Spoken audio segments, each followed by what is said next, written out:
Hey everyone, and welcome back. We're doing a deep dive today on excerpts from David Allen's Getting Things Done. Nice. I am so ready for this one. I think Yeah. we all struggle with this whole feeling overwhelmed thing, right? Yeah. Like you're just looking for some ways to boost your productivity, feel more in control, and actually get things done without, Yeah. losing your mind. Absolutely. Maybe. For sure. And, getting things done is a classic for a reason. Yeah, It's not just about making to-do lists. right. It's about managing your entire mental bandwidth. Yes. And I love that the book starts off by just really hitting home on that universal feeling of being swamped. Yeah. Like we're drowning in a sea of stuff. I know I feel that way sometimes. Right. And what's But- brilliant is that Alan points out that, it's not that we have a lack of time, right? Right? It's a workflow issue. Oh, that's good. We need a better way to manage all the inputs and commitments that are constantly coming at us. It's like our brains are trying to juggle a million things at once, Push. and we just end up dropping the ball Yeah. more often than not. So what's the solution? What does getting things done promise? Well, think about it this way. One of Alan's clients said that the system saved my life, Wow. and when applied faithfully, changed my life. Okay. So that's the kind of stress-free productivity we're talking about. Yeah. A system that doesn't just help you get things done. Right. It changes how you feel about getting things done. Oh, I love that. Okay. I'm definitely intrigued. So how does it work? What's the core concept? What's behind this magical system? It's all about transforming that overwhelming stuff into actionable items. Okay. Alan uses this really vivid analogy of one client's to-do list as an amorphous blob of undoability. Wow, I can totally picture a big shapeless mess of things that you need to do but have absolutely no idea where to start. Right, exactly. And until things are clearly defined, they just swirl around in our heads, creating mental clutter and draining our energy. Oh yeah. Absolutely. Okay, so how do we escape the blob? What's the secret sauce? Well, Alan breaks down his system into 5 stages of mastering workflow. Okay. Capture process, organize review. Hmm. It sounds simple, but the real power comes in consistently applying these stages to everything that comes your way. Okay, so let's break down these 5 stages. Okay. First up, capture. What does that actually involve? It's about gathering absolutely everything that has your attention.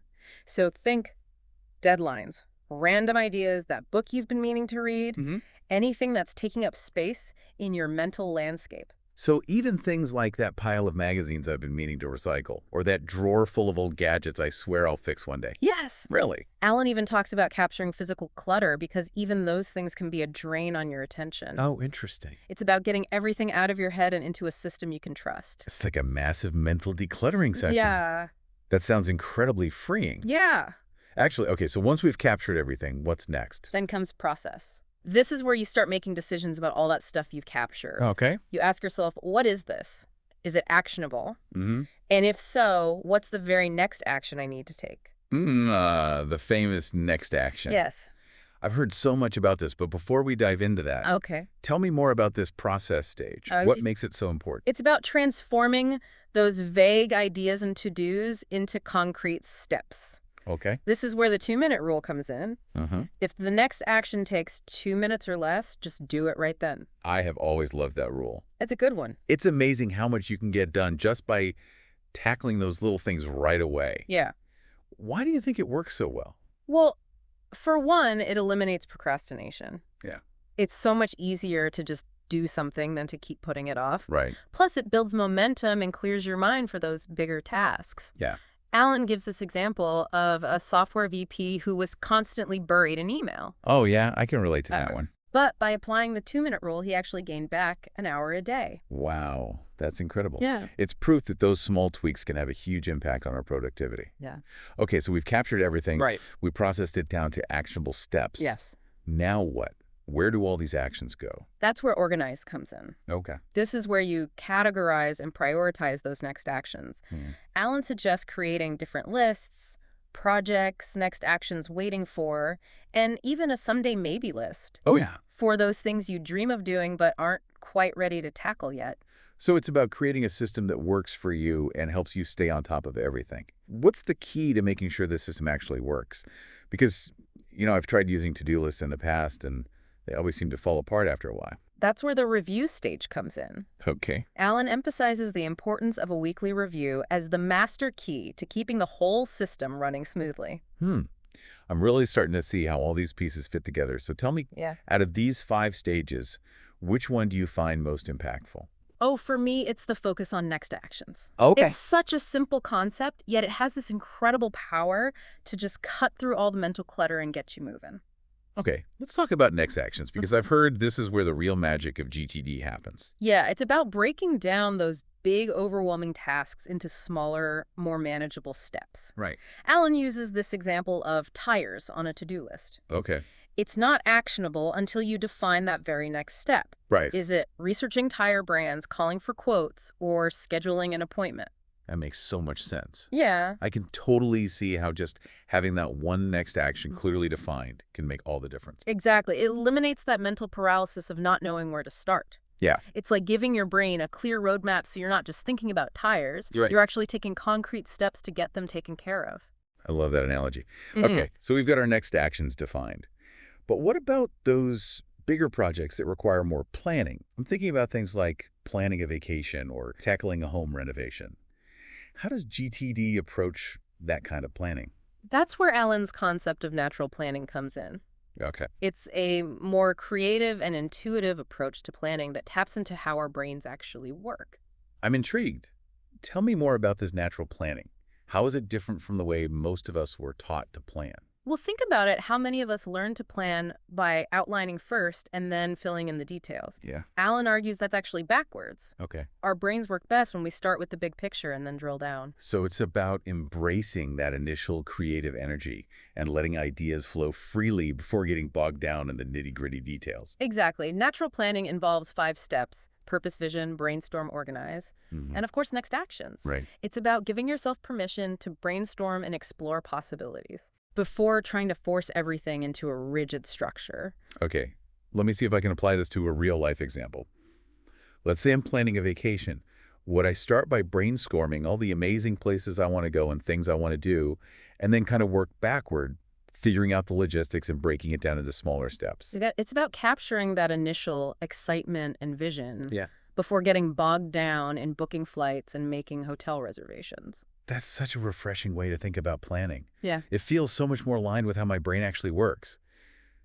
But let's get real here. Why should we care about all this? How does GTD translate to actually getting things done and achieving our goals? Well, Alan emphasizes that clarifying outcomes helps you see the path forward. Right. He says, people are starved for wins these days. We love to play games and we like to win.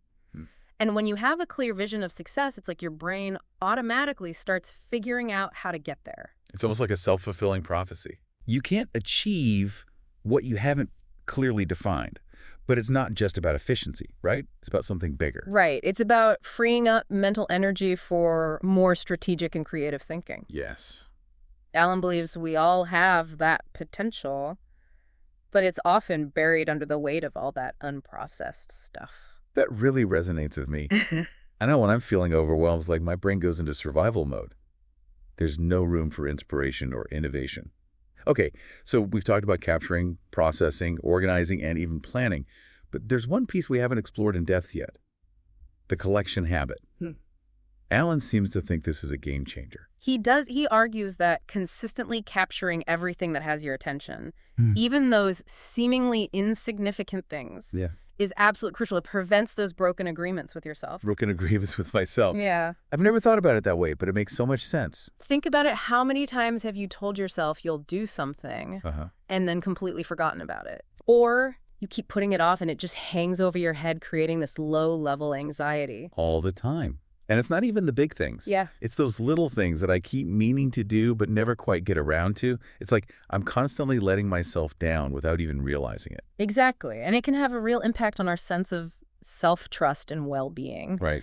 Alan tells the story about an entrepreneur who found it incredibly liberating to consciously choose what not to put in his in-basket.